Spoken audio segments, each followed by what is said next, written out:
ایک بزرگ نے ایک بڑا اچھا واقعہ سنایا، بہت زبردست، کہ تقویٰ کسے کہتے ہیں، عورت کو ایسا ہونا چاہیے، تقویٰ اسے کہتے ہیں، یہ سوچ بن جائے نا تو بڑی سکون کی زندگی۔ تو وہ انہوں نے ایک واقعہ بتایا کہ ایک آدمی نے کہیں چھپ کے شادی کر لی، پرانے زمانے کا واقعہ ہے، اور پہلی بیوی کو نہیں بتایا۔ جب شادی کی ہے تو Thanks for watching. Don't forget to like, comment, share and subscribe to Mufti Tariq Masood, famous scholar.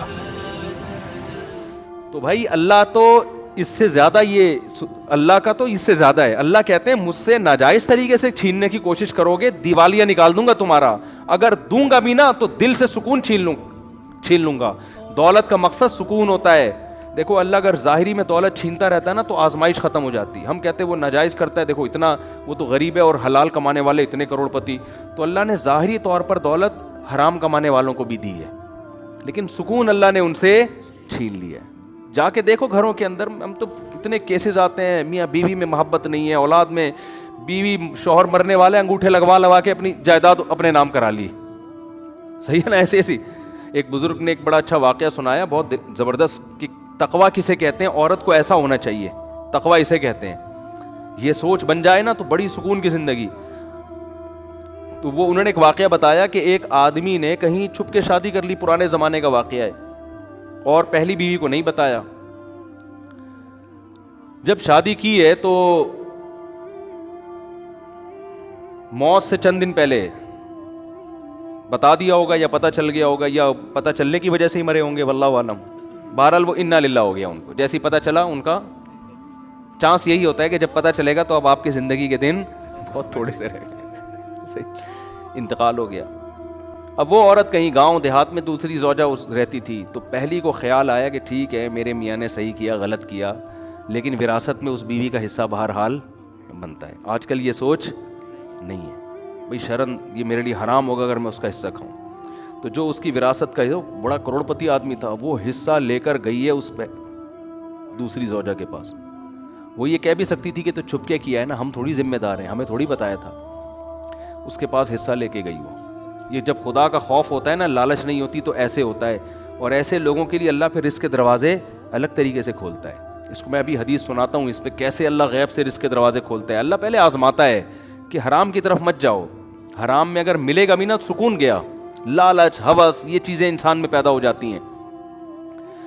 تو جب وہ اس کے پاس گئی اور کہا کہ بھئی میرے میاں نے کی ہوئی تھی، ہمیں پتہ چلا، اور اب میں تمہاری وراثت نہیں کھا سکتی، جتنا میرا حصہ اتنا ہی تمہارا۔ وہ بھی کتنی خاندانی۔ اس نے کہا کہ آپ کے شوہر نے مجھے 3-4 مہینے پہلے طلاق دے دی تھی۔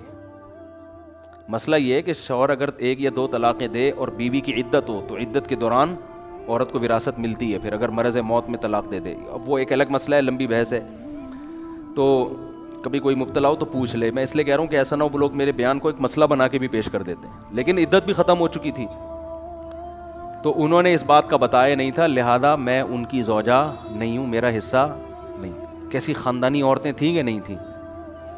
وہ الگ بات ہے، ٹینشن سے میاں مر گیا، وہ الگ، وہ تو عورت نہیں پسند کرتی نا، یا ہو سکتا ہے کسی اور وجہ سے مرا ہو، لیکن ہونا یہی چاہیے معاشرے میں، بھائی جو میرا حصہ نہیں ہے وہ میں کسی قیمت پہ نہیں لے سکتا۔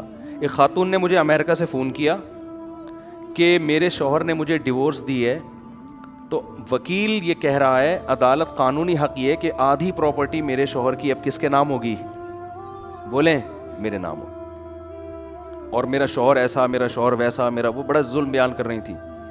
میں نے کہا آپ کا شوہر جیسا بھی تھا، نالائق تھا، ظالم تھا، جب اس نے آپ کو طلاق دے دی تو شریعت کی روح سے اب عدت کا خرچہ اور مہر کا خرچہ، اس کے علاوہ آپ کچھ اور لینے کی مجاز نہیں۔ امریکہ کے لاء کے حساب سے آپ نے اگر لے لیا تو قانون تو کچھ نہیں کہے گا، لیکن اللہ کہے گا آپ کو یہ پیسہ آپ کے لیے حلال۔ بولتے کیوں نہیں؟ کہہ رہی میرا میاں تو ظالم تھا۔ میں نے کہا جو ظلم تھا تو علیحدگی ہو گئی نا، بس تلافی ہو گئی اس ظلم کی، اب نہیں رہ رہا آپ کے ساتھ، وہ ختم قصہ۔ ہاں بچوں کا خرچہ وہ کہہ رہی وہ تو ویسے ہی دے رہا ہے بچوں کا خرچہ۔ میں نے کہا بچوں کا لے سکتی ہیں اپنا خرچہ، اور میں نے کہا بچوں کا خرچہ بھی آپ 2 مفتیوں کو درمیان میں ڈالیں، کیونکہ امریکہ کا لاء امریکہ کے حساب سے خرچہ دے گا، شریعت کس کے حساب سے مانگے گی خرچہ؟ اسلام کے حساب سے مانگے گی. تو اتنا خرچہ لینا جائز ہے جو شریعت کی روح سے صحیح بنتا ہو. اس سے زیادہ بچوں کا بھی نہیں لے سکتی, اپنا تو لے ہی نہیں سکتی. وہ خاتون میں اللہ کا خوف تھا, انہوں نے کہا میں اپنی پورا کیس ختم کرتی ہوں, مجھے نہیں چاہیے حرام پیسہ. لیکن یہ میرے پاس 18-20 بلکہ فتویٰ تو میں جب سے 20 سال ہو گئے مجھے فون پہ مسائل بتاتے ہوئے, 20 سال میں ایک کیس آیا ہے ایسا. سمجھ میں آ رہی ہے بات؟ لیکن جہاں مرد کو موقع ملتا ہے پیسہ ہتھیانے کا, مرد نہیں چھوڑتا. جہاں عورت کو موقع ملتا ہے عورت, اور وہ تو کہتے ہیں اب تو قانون ہے بھائی. یہ قانون پہلے خدا کا قانون ہے. خدا نے, اللہ نے قرآن میں بیان کیا ہے عورت کتنا پیسہ لے سکتی ہے, کتنا نہیں لے سکتی. یہ ساری چیزیں قرآن نے بیان نہ کی ہوتی پھر آپ کہتے. تو قرآن ڈیفائن کر چکا ہے. قرآن سے آگے آپ کیوں نکل رہے ہیں بھائی؟ اللہ سے آگے کیوں نکل رہے ہیں؟ قرآن کے الفاظ دیکھو, فلا وربک لا یؤمنون حتی یحکموک فیما شجر بینہم. اے نبی تیرے رب کی قسم یہ اس وقت تک مومن نہیں ہو سکتے جب تک شریعت سے فیصلہ نہ کروائیں. جب تک آپ اسلام سے فیصلہ نہیں کرواتے اللہ نہیں مانتا. ایسے تو لا الہ الا اللہ پڑھنے پر گورنمنٹ نے کوئی پابندی تھوڑی لگائی ہے.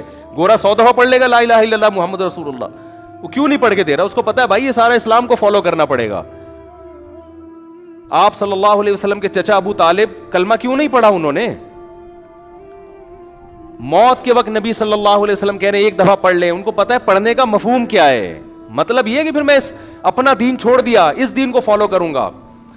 آج پڑھتے جا رہے ہیں, کلمہ بھی پڑھتے جا رہے ہیں, لیکن اس کا نہ مفہوم سمجھ رہے ہیں, نہ اس کا مطلب سمجھ رہے ہیں, نہ اس کو فالو کر رہے ہیں. خیر جلدی سے بات کو سمیٹ کے ختم کروں. اب دیکھو ایک اور الٹا کام کیا ہو گیا. موسیٰ علیہ السلام راستہ بھول گئے. ہم کہتے ہیں او یار شٹ یہ کیا ہو گیا یار, ٹینشن ہو گئی. ابے بیگم بھی بولتی مروا دیا. میرے ابا نے اجنبی بندے سے میری شادی کرا کے مجھے مروا دی. میں ابا سے کہہ رہی تھی ابا بندہ آئی ڈی کارڈ تو چیک کرو اس کا. ابا کیا کہہ رہے ہیں, دیکھو بیٹا کوئی اس ملک میں کسی کمزور کی خدمت نہیں کر رہا تھا, یہ مسافر تھا, اس نے میری بیٹیوں کی خدمت کی بغیر کسی لالچ کے. یہ اس کی علامت ہے. یہ بندہ کیا ہے؟ ایک نمبر. ابا ان چیزوں کو فوکس کر رہے ہیں نا.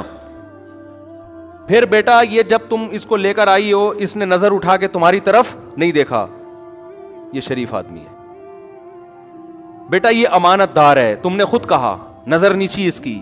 جو کسی کی بہن بیٹی میں خیانت نہیں کر رہا وہ بیوی کے حقوق میں کیسے خیانت کرے گا ہے بھائی؟ اور اہم بات یہ اس نے اس پر کوئی اجرت نہیں مانگی ہم سے, اللہ کے لیے خدمت کی ہے. اور صحت مند بھی ہے, اگرچہ کما نہیں رہا لیکن جو صحت مند ہوتا ہے وہ جب چاہتا